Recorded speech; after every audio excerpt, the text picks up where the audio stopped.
குறிப்பாக இன்றைக்கு இருக்கக்கூடிய இந்த டிஜிட்டல் உலகத்துல எல்லோருக்கும் இது மாதிரியான ஒரு டெக்னாலஜியை நம்ம கொண்டு செல்ல வேண்டும். எங்களுடைய ஆசிரியர் பெருமக்கள் வகுப்பறையில் நின்று பாடம் நடத்துவது ஒரு புறம் இருக்குது என்று சொன்னாலும், அதே நேரத்தில் ஆசிரியர் பெருமக்களுக்கும் உதவிகரமாக இருக்க வேண்டிய அளவிற்கு அந்த கற்றல் என்று வரும்பொழுது அவர்களுக்கும் அது மிகப்பெரிய ஒரு சப்போர்ட்டாக இருக்க வேண்டும் என்பதற்காக இந்த மாதிரி டெக்னாலஜி அடாப்ட் பண்ணணும்னு நம்ம ஆசைப்பட்டோம்.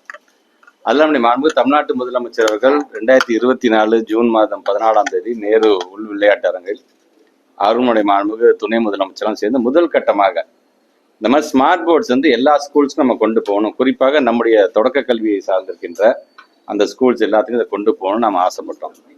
அதில் முதல் கட்டமாக பார்த்தீங்கன்னா விழுப்புரம் மாவட்டம், அரியலூர் மாவட்டம், கடலூர் மாவட்டம், நாகப்பட்டினம் மாவட்டம், திருவாரூர் அண்ட் சேலம் இங்கே சார்ந்து கிட்டத்தட்ட ஒரு 500 போர்ட்ஸுக்கான இந்த ஸ்மார்ட் போர்டு வழங்கக்கூடிய அந்த திட்டத்தை அங்கே தொடங்கி வச்சோம்.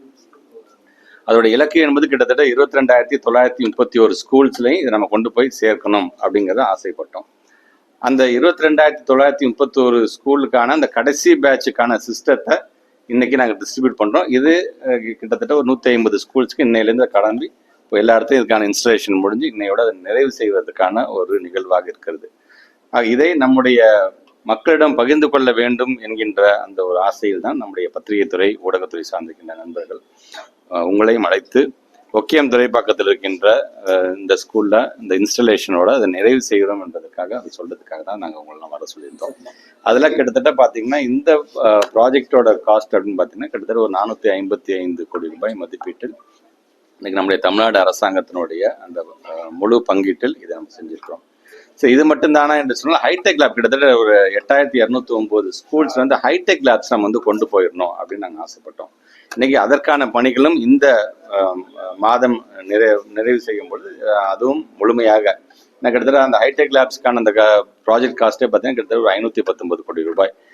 அது ஐசிடி, அது உங்களுக்கு தெரியும். நமக்கும் ஒன்றிய அரசுக்குமான அந்த பங்கீட்டில் சமூக சிகிச்சா மூலமாக கடந்த ஆண்டு ஒதுக்கப்பட்டது. அதில் அந்த முழு பணியும் அதுவும் நாம் நிறைவு செய்ய போகின்றோம்.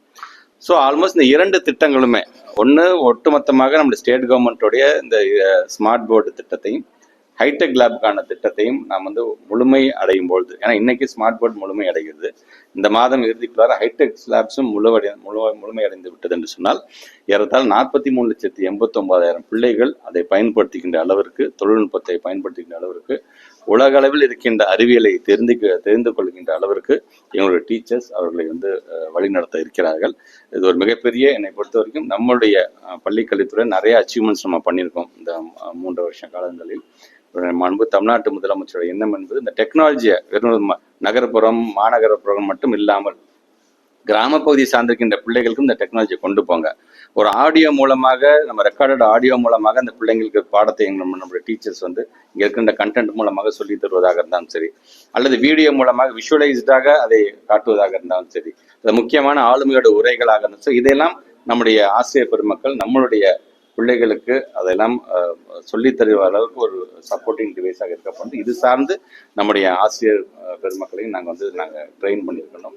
ஆக இப்படிப்பட்ட ஒரு மிகப்பெரிய ஒரு புரட்சியை மக்களிடம் கொண்டு செல்கிற இந்த பணியில் பத்திரிகை துறை, ஊடகத்துறை சார்ந்த நண்பர்கள் நீங்களும் ஈடுபட வேண்டும் என்கின்ற என்னுடைய வேண்டுகோளை நான் வைக்கிறேன். தமிழகம் முழுவதும் அரசு பள்ளிகள் அனைத்திற்கும் முதல் கட்டமாக அது முடிச்சிருக்கோம். இல்லை, நாங்கள் தொடக்க கல்விக்கான ஸ்மார்ட் போர்டு தான். அது எங்கெங்கெல்லாம் தொடக்க பள்ளி, high school, higher secondary school எல்லாம் சேர்ந்து இருக்கின்றதோ அதுக்கு இதெல்லாம் கொண்டு போகணும். நாங்கள் அதை ஆசைப்பட்டது. நாங்கள் இது நிறைவு செய்கிறோம். எங்களுடைய இலக்கு இந்த 22,931 எலிமெண்ட்ரி ஸ்கூல்ல இருக்கிற பிள்ளைகள் பயன்பட வேண்டும் என்று ஆசைப்பட்டோம்.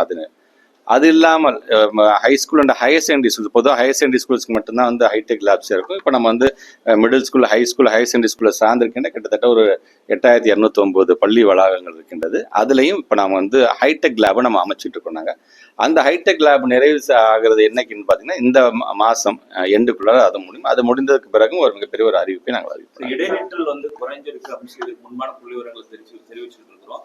அது இல்லாமல் இந்த ஸ்மார்ட் கிளாஸ் இப்படியான ஒரு இம்ப்ரூவ்மெண்ட் அரசு பள்ளிகள் மூலமா கிடைச்சது. தனியார் பள்ளிகள் அவங்க தனிப்பட்டான முயற்சிகள் மேற்கொள்ளுவாங்க.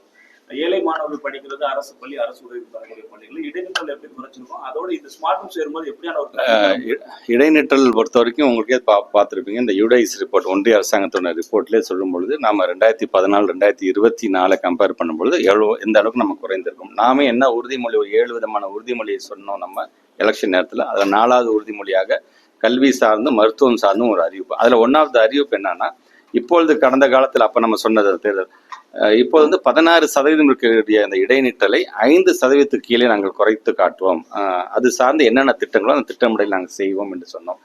அது வெறும் சொல்லாக மட்டும் இல்லாமல் நம்ம தமிழ்நாட்டு முதலமைச்சருடைய மிகப்பெரிய ஒரு அறிவிப்பாகத்தான் இந்த டெக்னாலஜி ரிலேட்டடாக இருந்தாலும் சரி, அவுட் ஆஃப் ஸ்கூல் பசங்களுக்கு தேடி கண்டுபிடிச்சி வீட்டில் தான் அவங்களை கொண்டுட்டு வந்து ஸ்கூலில் சேர்க்கறதாக இருந்தாலும் சரி, புதிதான திட்டங்கள் வரும்பொழுது படிக்கணும், ஹோம்ஒர்க் கொடுக்கணும், பசங்களுக்கு நிறைய மார்க் எடுக்கணும், அந்த ஒரு ப்ரெஷர் இல்லாமல் அதோடு சேர்த்து ஒரு கலை திருவிழா கொண்டு வருகிறதாக இருந்தாலும் சரி, விளையாட்டு போட்டில் அந்த பிள்ளைங்களை தேர்ந்தெடுக்கிறதாக இருந்தாலும் சரி, ஒரு வினாடி வினா அந்த பிள்ளைகளுக்கு வைப்பதாக இருந்தாலும் சரி, அவங்களுடைய திறமையை கொண்டு வரும்பொழுது அது சார்ந்து அந்த பிள்ளைங்களை தேர்வு செய்து வெளிநாடுகளுக்கெல்லாம் கூட்டிட்டு போறது, இது அந்த பிள்ளைங்களுக்கு அந்த ஊக்கத்தை தரும். முதல்ல பள்ளி வளாகத்துக்கு வரும்பொழுது ஒரு பதஷ்டம் இறுக்கத்தோட சூழ்நிலை, என் ஸ்கூலுக்கு நான் வரேன்னு ஒரு ஹாப்பினஸாக வரும். அதனால தான் கற்றலாக இருந்தாலும் கற்பித்தலாக மகிழ்ச்சியாக இருக்க வேண்டும் என்று சொன்னால் இதோட இம்பாக்ட் எங்க வரும்னு பார்த்தீங்கன்னா, நீங்க சொன்ன மாதிரி இந்த இடைநிற்றல் குறைகின்றது தான் இதோட மிகப்பெரிய ஒரு இம்பாக்டாக பார்க்கணும். அது நல்ல விதத்தில் நம்ம கை கொடுத்துருக்கலாம் பார்க்கலாம்.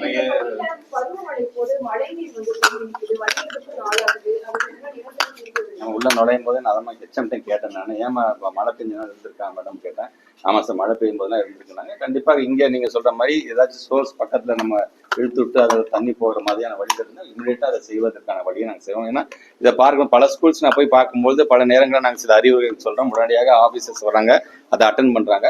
இந்த ஸ்கூல்ஸ் இன்னைக்கு வந்தது அது நன்றாகத்தான் இருக்கின்றது. மிக விரைவாக அதுக்கு என்ன பண்ணி அதை நாங்கள் செய்வோம். பெண்களுக்கு 13 ரத்த சோகை அதிகரிக்கிறது. கடந்த ஆண்டு பண்ணை நகர்ல 150 பேருக்கு டெஸ்ட் பண்ணாங்க, 120 பேருக்கு ரத்த சோகை. இதனால மன பிரச்சனை, உடல் பிரச்சனை, தேர்வுல கவனம் செலுத்த முடியாத பல்வேறு பிரச்சனை. இதுக்கு என்ன நடவடிக்கை? நியூட்ரிஷன் ரிலேட்டடாக வரும்போது ஏற்கனவே மாண்புமிகு அமைச்சரான மாசன் மூலமாகவும் சில இதெல்லாம் செஞ்சுருக்காங்க. உங்களுக்கே தெரியும், டென்டல் ரிலேட்டடாக வரும்போது புன்னகைன்னு ஒரு திட்டத்தை கொண்டு வந்து அந்த பிள்ளைங்களுக்கு நம்ம அந்த விழிப்புணர்வை கொண்டு சென்றோம். இன்றைக்கு இருக்க சூழ்நிலையில் நம்ம வந்து காலை உணவு திட்டத்தை கொண்டு வந்து பலப்படுத்துகிறோம், மதிய உணவு திட்டத்தை கொண்டு வரோம், சத்தான உணவுகளை தர வேண்டும் என்று சொல்லியிருக்கிறோம். இதெல்லாம் இதுக்கான ஒரு இம்பாக்ட் கண்டிப்பாக அடுத்த ஒரு 3-4 வருஷத்துல நம்ம அதுக்கான நம்ம ஒரு அவுட்கம் நல்லா பார்க்கலாம். ஆனால் இப்போ இருக்கக்கூடிய இந்த பிள்ளைகளுக்கு என்று வரும்பொழுது மருத்துவம் சார்ந்திருக்கின்ற அந்த அமைச்சர் மூலமாக புதிதாக திட்டங்களை ஏற்கனவே தெரியும். சத்து மாத்திரை என்பதை நாம் வழங்கி கொண்டு வந்தோம். உங்களுக்கு தெரியும், சத்து மாத்திரையை கொடுக்கறத கூட சரியான ஒரு புரிதல் இல்லாமல் இருந்த இன்சிடென்ட்ஸ்லாம் நம்ம பார்த்துக்கணும். பட் அதெல்லாம் கடந்து அந்த ஒரு சத்தாக அந்த பிள்ளைகள் இருக்க வேண்டும் என்ற விதத்தில் அந்த திட்டத்தை தீட்டி கொண்டுதான் இருக்கணும். அதை மிகவும் உன்னிப்பாகவும் மிக ஜாக்கிரதையாகவும் அதை கண்காணிக்க வேண்டிய பொறுப்பும்